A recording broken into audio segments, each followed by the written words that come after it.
Mga kapatid, basahin po natin ang Deuteronomy chapter 15 verse 1 up to 23. Sa katapusan ng bawat 7 taon ay magpapatawad ka ng iyong mga pautang.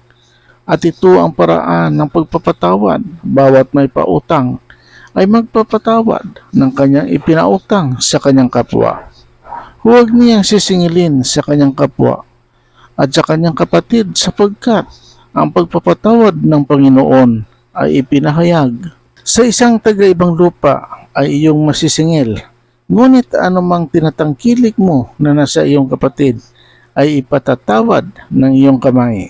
Ngunit hindi magkakadukha sa iyo sapagkat pagpapalain ka nga ng Panginoon sa lupain na ibinigay sa iyo ng Panginoon mong Diyos na pinakamana upang iyong ariin.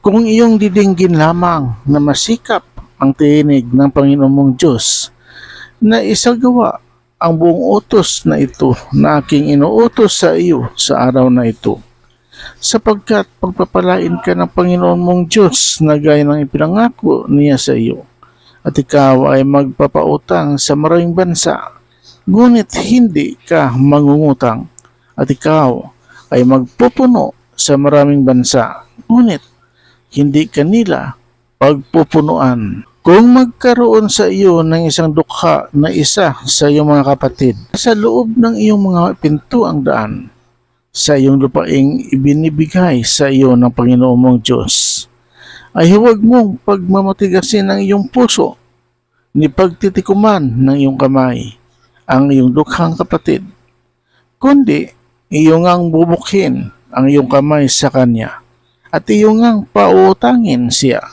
na sapat sa kanyang kailangan, sa kanyang kinakailangan.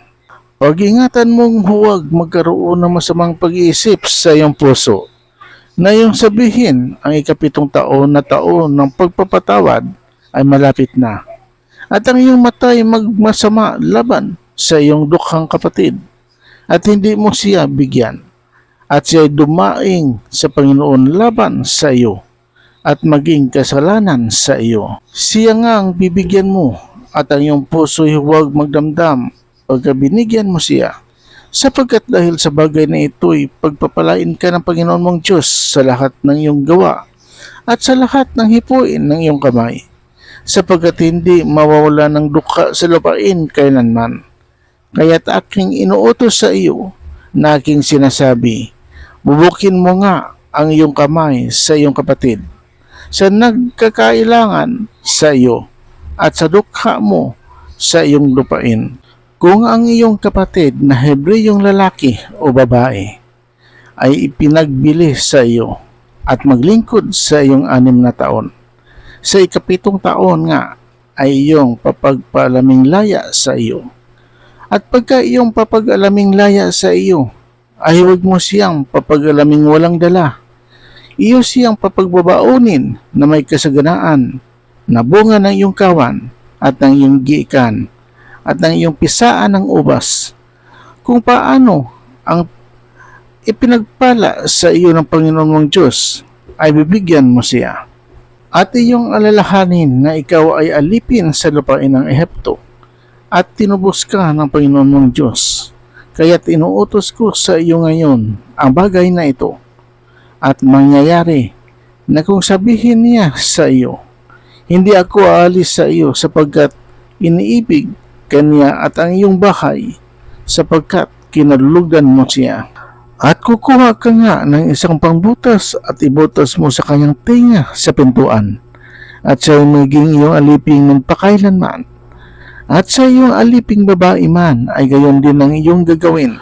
Huwag mong mapabigatin pagka iyong papagpaalaming laya sa iyo, sapagkat ibayo ng kaupahang magpapaupa ang kanyang ipinaglingkod sa iyo sa 6 na taon, at pagpapalain ka ng Panginoon mong Diyos sa lahat ng iyong ginagawa. Lahat ng panganay na lalaki na ipinanganak sa iyong bakahan at sa iyong kawan ay iyong itatalaga sa Panginoon mong Diyos.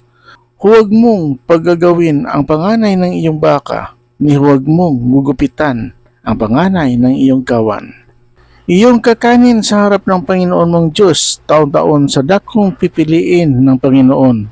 Kakanin mo at ng iyong mga sangbahayan. At kung may anumang kapintasan na pilay o bulag, anumang masamang kapintasan, ay huwag mong ihahain sa Panginoon mong Diyos. Iyong kakanin sa loob ng iyong mga pintuang daan, ang marumi at ang malinis, ay kapwa kakain, na gaya ng maliit na usa at gaya ng malaking usa. Huwag mong lamang kakanin ang dugo niyaon. Iyong ibubuhos sa ibabaw ng lupa na parang tubig. Purihin natin ang Panginoong Diyos. Amen.